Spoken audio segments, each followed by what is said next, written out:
Hello and welcome to PsychBoost. In this video what we're going to be looking at is some variables that Milgram made to his original experiment in order to try and find out how he might manipulate obedience in his experiments.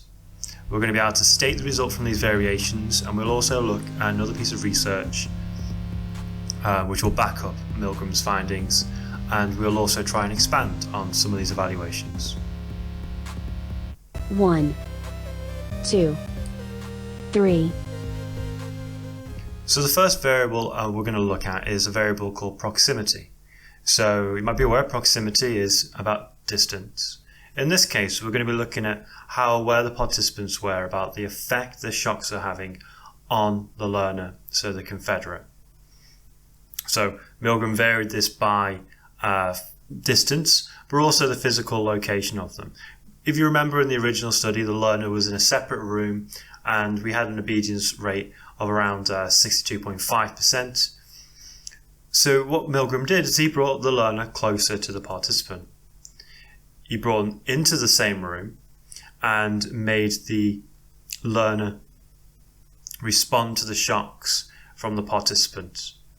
Now when he did this, he found that obedience rate would drop down to 40%, which is quite a bit lower than the original 62.5. What he did then was he brought the proximity even closer. The teacher had to place the learner's hand on a shock plate, and when this happened, obedience dropped down to just 30%. The second variable we'll look at is location. So we've mentioned legitimate authority. Now legitimate authority is going to influence how likely someone is going to be to obey. So the original research taking place at Yale University, which is quite a prestigious place to be, might lead people to be more likely to obey. So Milgram did the study again, but he did the study in an office block in a rundown part of the town, and he found that obedience did drop when he took it to somewhere less prestigious, and it dropped to 47.6% from that original 62.5. Third variable that we'll look at is uniform.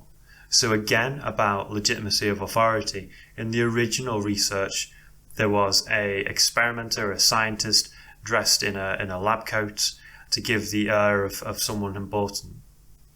In a variation that Milgram ran, the experimenter is suddenly called away before the experiment can start to answer an urgent phone call.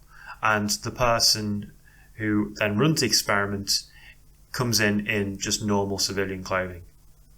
What happened then is the obedience in this condition dropped down to just 20%, so the lowest level when we've got an experimenter who isn't dressed as a researcher. Okay, so just one piece of evaluative research in this section, and we're going to look at Bickman. So what Bickman did is he got 3 men who dressed as a milkman, someone just in a normal suit, and someone dressed as a security guard to walk the streets of New York. And when they did that, what they did is they walked up to strangers, and these Confederates asked the strangers to maybe pay for a parking meter or collect some trash in the street. And they measured how likely it was that the civilians would obey.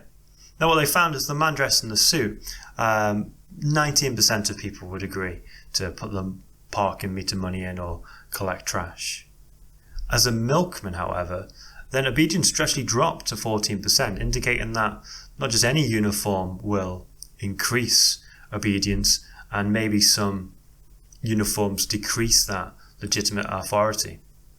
However, when they dress as a security guard, then obedience would raise up to 38%.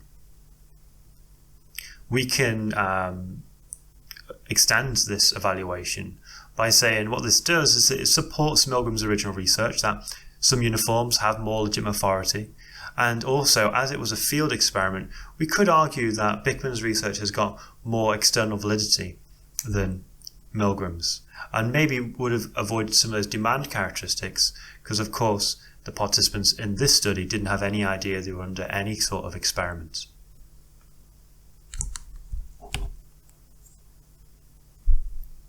So how could we build our evaluation even further? Well, we can look at the evaluations from Milgram's original research. So go back one video and we could use pretty much any of those. What I would argue as well is we could argue that some of the variations maybe were more likely to have been seen through by the participants. I think especially the experiment where the learner had to place their hands on a plate with the participant's hand over it and simulate being electrocuted. Now, you'd expect that the person playing the learner would have to have some pretty high acting skills in order to pass that off. Acting skills that weren't needed in the variation where they're in a different room. In that variation, it is just a voice recording which is standard across all conditions. So perhaps the drop in obedience we see in that condition, it may be due to the fact that the participant has seen through the experiment and decided not to continue it in that way. Okay, so thanks for watching the video. If you haven't already, please subscribe.